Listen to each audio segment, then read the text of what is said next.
Good evening. This is CTV News for Wednesday, March 20th. I'm Sonia Shrivastava. And I'm Patricia Vallone. Thank you for joining us this evening.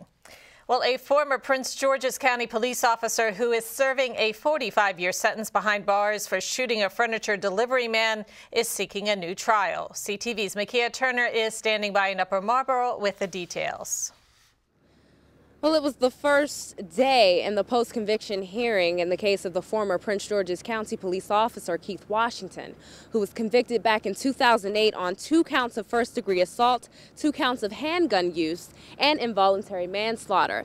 Today, Washington appeared in court because he's seeking a new trial, reduced sentence, and a 3-judge panel review of the time that he's currently serving, which is 45 years. A spokesperson for the state's attorney says the prosecution is opposed to the first 2. We oppose a retrial. We oppose a reduction in sentence. We do not oppose his right to have a 3-judge panel review his sentence, however, because there was something where the attorney he had at the time filed the paperwork for the review but did not have Mr. Washington sign the paperwork. Therefore, the review was never heard. And we do agree that, that was not proper representation and he should have the ability to have a review by the 3-judge panel.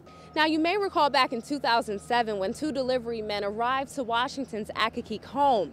That's when Washington says he was attacked and fired in self-defense.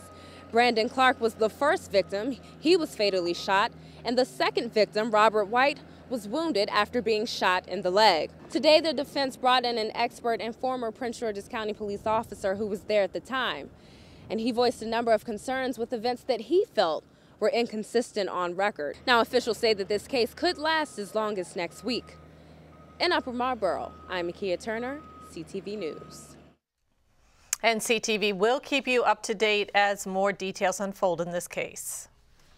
The Prince George's police officer who was injured Monday after trying to rescue a driver trapped in a burning car is now out of the hospital. Lieutenant John Bozeman suffered 2nd and 3rd-degree burns to his hands and the right side of his face. He also received stitches for an injury on his palm. Bozeman was one of the first on the scene after 70-year-old Rodwell McNeil crashed on MLK Highway in Springdale. The 21-year-old veteran recounts the rescue attempt to the police department moments before he was released from the hospital. I ran back to my car and got my AThon, went back to the car and attempted to break the windshield with my AThon. It wasn't taking much effect, so I ran back to my car where I have a glass punch, retrieved that, went back to the vehicle and used that with no effect and continued with my AThon at that time, and was able to get a small hole in the front windshield, and myself with the civilian that was there were able to kick a hole large enough to eventually get our hands in to separate the windscreen, committed into it until I realized it was expired, and that's when we backed off. Now, officials say Bozeman will return to active duty in a few weeks, and we wish him well. Well, ready, set, tweet. That's what more than 90 police departments from at least 6 countries will do come Friday. Prince George's Police will also participate in the global Tweet-a-thon, making social media history. The all-day event will go from 8 a.m. to midnight. The morning will begin with the county's K-9 unit as it engages in a bomb and drug detention training. You can join the conversation with law enforcement agencies from Canada, Sweden, and other countries across the globe by using the hashtag POLTWT, which is shorter for police tweet. You can also follow County Police at PGPD News. Residents had a chance to meet the 3 finalists for superintendent at a forum in Upper Marlboro last night. It was standing room only as the meet and greet session kicked off. Each candidate had 45 minutes to share their vision and then answer questions. Topics range from community involvement to dwindling resources. Finalists say they're ready for any challenges that may lie ahead. How do I do this? I do this in 3 ways. One is through collaboration. It is very, very important to make sure that you bring your partners to the table, have dialogue and discussion with them as you begin to implement your plan. Secondly, I do that through commitment. My commitment is to get the job done, and I will stop at nothing less until it is done. And the last thing I would share with you is continuous improvement.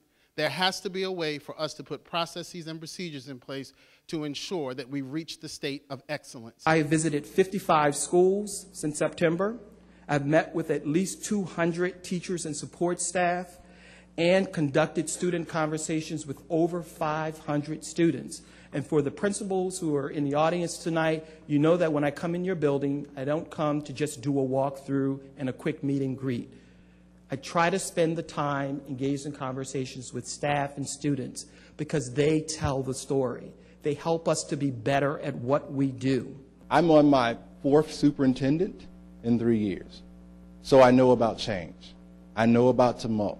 I know about when you say you want a commitment to engage and develop a long-term strategy. I know what that means because each one of those changes, they've impacted me. One of the things And the school board will announce the new superintendent by July 1st. Well, the Maryland Senate votes to outlaw smoking in cars where young children are passengers.